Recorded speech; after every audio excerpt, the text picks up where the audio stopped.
5 लाख लोगों को नौकरी पुराने आरक्षण मावली से मिला, तो 5 लाख में 16% कम आपके बच्चों को आरक्षण मिला, तो 80,000 कम आपको नौकरी मिला। यदि 16% आरक्षण लागू हो जाता, बढ़ा हुआ आरक्षण लागू हो जाता, तो 80,000 आपके बच्चों को नौकरी मिलता, जिसको बीजेपी आरएसएस के लोगों ने आपको बच्चे तक पहुंचने से रोक दिया। और उसके बाद भी आप ढोलक को झाल बजा देंगे सब लोग बैठ करके, उसके बाद भी बाबा धाम जाने के लिए तैयारी कर रहा है।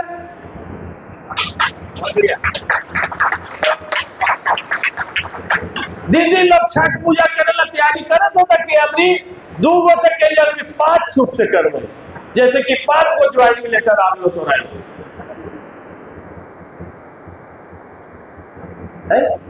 स्थिति बड़ा बुरा है इस देश में।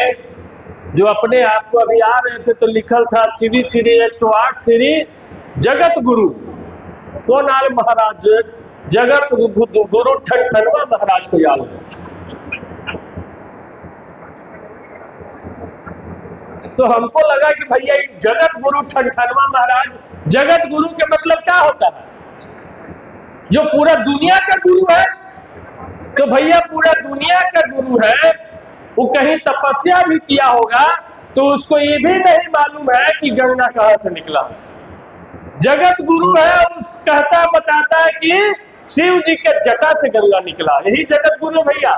थोड़ा से आगे बढ़ जाता तो हिमालय में पता चल जाता कि गंगा गंगोत्री से निकला है, तो कैसे जगत गुरु है भाई?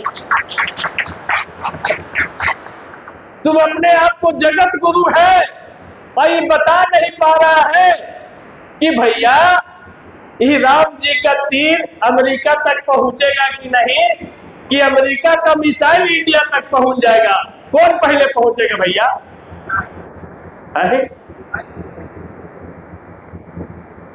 तो हमारा जितना जगत गुरु है या जितना हमारे देवी दुर्गा है, खास करके भारत में सब लोग हथियार से लैस है, कोई एगो कलम से लैस नहीं है। कोई लैस है तो बताइए, समझ लीजिए कि उस समय तीर धनुष कटार था, इसलिए तीर धनुष कटार से लैस है। यदि एटम बम भी उस समय रहता तो एटम बम भी ले ले कोई देवी देवता रहता भैया। तोप रहता तो तोपो ले ले रहता, AK-47 रहता तो AK-47 भी ले ले रहता, क्योंकि साइंस में उस समय AK-47 बना नहीं था। हमारे किसानों ने, हमारे लोहार भाई ने भाला गरसाड़ा गड़ासा तीर धनुष बनाया था, इसलिए उसी को सबसे बड़का हथियार मानता था, इसलिए उसके पास सबसे बड़का हथियार तीर है। नहीं तो रहता मिसाइल, ब्रह्मोस मिसाइल लिए हुए खड़ा है, रहते कि नहीं रहते? दीदी लोग अपने लोग से हम बात करना चाहिए कि पहले चेचक निकल जाए तो क्या कहूं कि माई जी आगे दिन है, लेकिन जगत गुरु न बतैलको कि चेचक कैसे होगा। जगत गुरु कहलको कि माई जी आगे दिन है, हल्दी न खइहा, तेल न खइहा, छौका न दिहा, धीरे धीरे बोलिया, और नीम के पेड़ के पत्ता लगे ऐसे से हो गया। कितना बच्चा चेचक से मर गए। जगत गुरु एगो टीका न बनेलको, चेचक के एगो टीका न बनेलको।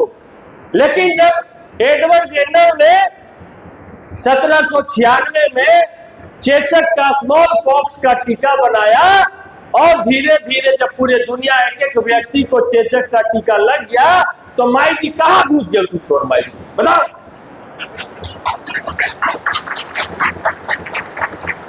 कहाँ चल गए तू माई जी? कितना बच्चा माई जी के फेर में मर गए लोग भैया चेचक के वजह से।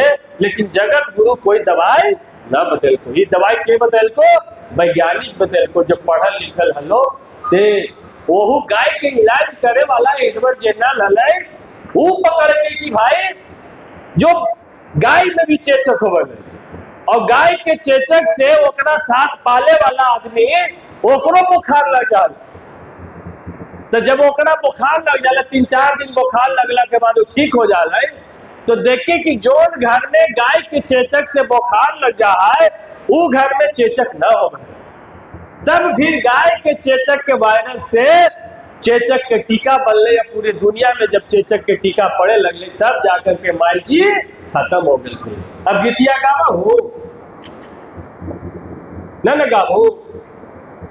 पहले पोलियो से कितना बाल बच्चा लांघड़ पैदा हुआ नहीं, तक में कोई पंडित जी बता देना कि रात भर तोला खड़ा रहे लगी अगना में, तो काज सूत गलो मैया से एक बेटवा लांघड़ पैदा लेके। लेकिन जब पोलियो के टीका बन गए और 2 बूंद जिंदगी का जब पोलियो को घर घर पी गए तो कहा गया तो लंगड़ा जगत गुरु। तो ये सब बात हमारी महिलाओं को जानने की जरूरत है, हमारे किसान मजदूर भाइयों को जानने की जरूरत है कि आज जो भी कुछ है वो साइंस ने विज्ञान ने बनाया है। एक भी चीज न तो मंदिर में बना न तो मस्जिद में बना। एक सुई बना भैया बताओ, सारा चीज लेबोरेटरी में बना, मोबाइल लेबोरेटरी में बना, माइक लेबोरेटरी में बना, ये पंखा लेबोरेटरी में बना, और न तो जगत गुरु ऐसी खगड़ा वाला पंखा से होकते रहते सत्वानी के। तो इसलिए हमको अपने अधिकार के प्रति जागरूक भी होना है और अंधविश्वास से भी खिलाफ लड़ना है, क्योंकि किसी ने कहा है कि एक शराबी पिता से ज्यादा खतरनाक एक अंधविश्वासी माता होती है। शराबी पिता अपने बच्चों को कभी नहीं कहेगा कि तुम भी शराब पियो, बहुत अच्छा बात है, कहिएगा भैया। लेकिन अगर अंधविश्वासी माता कहेगी कि यही बेटी हम 3 दिन सहा लिया से हमें ये फल मिल रहा, तू 5 दिन सहा तो तोरा ज्यादा बड़ा फल मिलता। अंधविश्वासी माता सारा उसको व्यवस्था करके तीजिया कर्मा छठ सब करेला ओकरा सिखावेगी, सोमारी करे लगी, सावन आ रहा बेलपत्र चढ़ावे ला ओकरा सिखावेगी। इसलिए हमको माताओं पे भी काम करने की जरूरत है कि आज धर्म के आड़ में हमारा सब कुछ बर्बाद हो रहा है और हम धर्म पकड़ के, धर्म का घंटा पकड़ के, ढोलक झाल पकड़ के हम बैठे हैं। अंत में हमारे पास कोई अधिकार नहीं बचेगा, सिर्फ ढोलक और झाल बचेगा। खाली शिव चर्चा करते रहिएगा, कुछ हासिल नहीं होना है। तो इसीलिए आज अवाजिका के सम्मेलन में वैज्ञानिक चेतना का विकास हो, बौद्धिक चेतना का विकास हो, ये देश पूरा बौद्ध में भारत बने। बुद्ध जो दुनिया के सबसे बड़े विद्वान हुए, जो सत्य हिंसा करना दया का धर्म सबको बताया, उस धर्म की तरफ हमको बढ़ना है। इसीलिए इसमें साफ साफ कहा गया है, अभी दीदी ने भी कहा कि भाई जब जनगणना करने वाला है तो उसको जैसे ही आप जाति बताइएगा कि कौन जात है तो कहेगा चमार, तो अपन मन से आपके कॉलम में भर देगा हिंदू। जैसे ही कहेगा दुसार तो अपन मन से क्या भरेगा हिंदू। जैसे कहेगा कोई नहीं तो अपन मन से क्या भरेगा हिंदू। लेकिन चमार कहने से सिर्फ काम नहीं चलेगा, दुसार कहने से काम नहीं चलेगा, मांझी कहने से काम नहीं चलेगा, रजक कहने से काम नहीं चलेगा। उसको कहना है कि जाति तो हम चमार हैं लेकिन धर्म में हम बुद्ध धर्म भर दिया। और दूसरा कहतो कि आई दीदी ये बुद्ध धर्म कहे तू भरे लगी तो आरक्षण खत्म हो जेतो, तो सुप्रीम कोर्ट कहल के कि जब बुद्ध भरते सीख पढ़ते ओकर आरक्षण न खत्म होकर आरक्षण मिलते रहते। तो इसीलिए जब जाति जनगणना वाला आई तो जाति पूछे तो जाति क्या बताएंगो, जब जात उसे बताएंगो, धर्म क्या बताएंगो, धर्म में क्या लिखेगा नहीं। ये तो लग रहा है कि सब वही लिखवा दीजिएगा, धर्म में क्या लिखाइएगा। हाथ उठाइए कितना लोग लिखाएंगे भैया, दिखाओ भैया सबके फोटो खींच लो, फोटो खींचो फिर बाद में अपनी चेक करेंगे कि धर्म में बौद्ध लिखाइएगा ना। बौद्ध मतलब बुद्धि से भरा हुआ, बौद्ध मतलब ज्ञान से भरा हुआ, बौद्ध मतलब जिसके अंदर कोई पाखंड नहीं है वो बौद्ध कहलाता है। तो इसीलिए बौद्ध लिखाना भी है और बौद्ध बिहार मंदिर जो है महाबोधि मंदिर, उसकी मुक्ति के लड़ाई के लिए भी जब जंग का ऐलान हो तो हमको उसके मुक्ति के लड़ाई के लिए भी हमको आना है कि भाई दुनिया का एकमात्र महाबोधि महाविहार ब्राह्मण लोग कब्जा करके बैठा है। भाई गिरजा घर में ब्राह्मण रहता है, मस्जिद में कोई ब्राह्मण रहता है,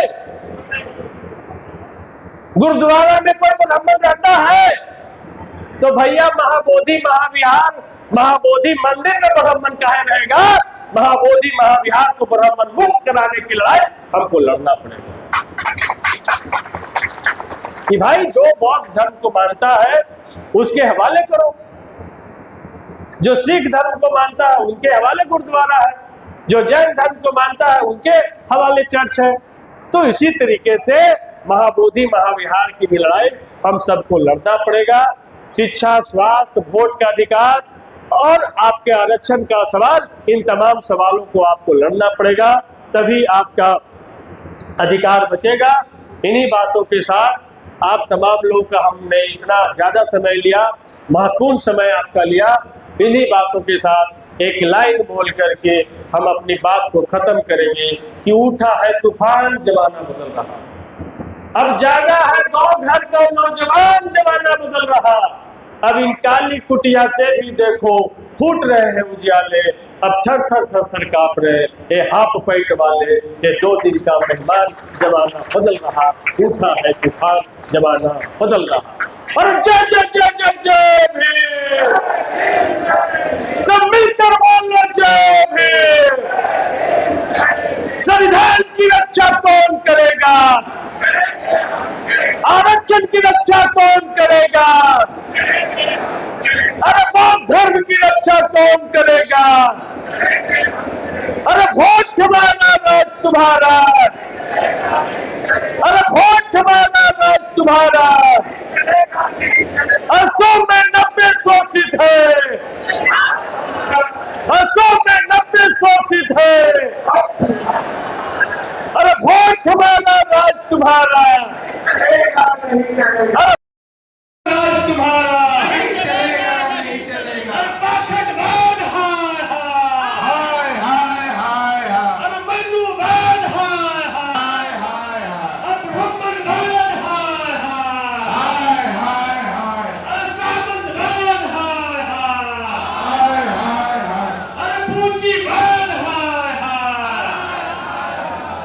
बहुत बहुत धन्यवाद।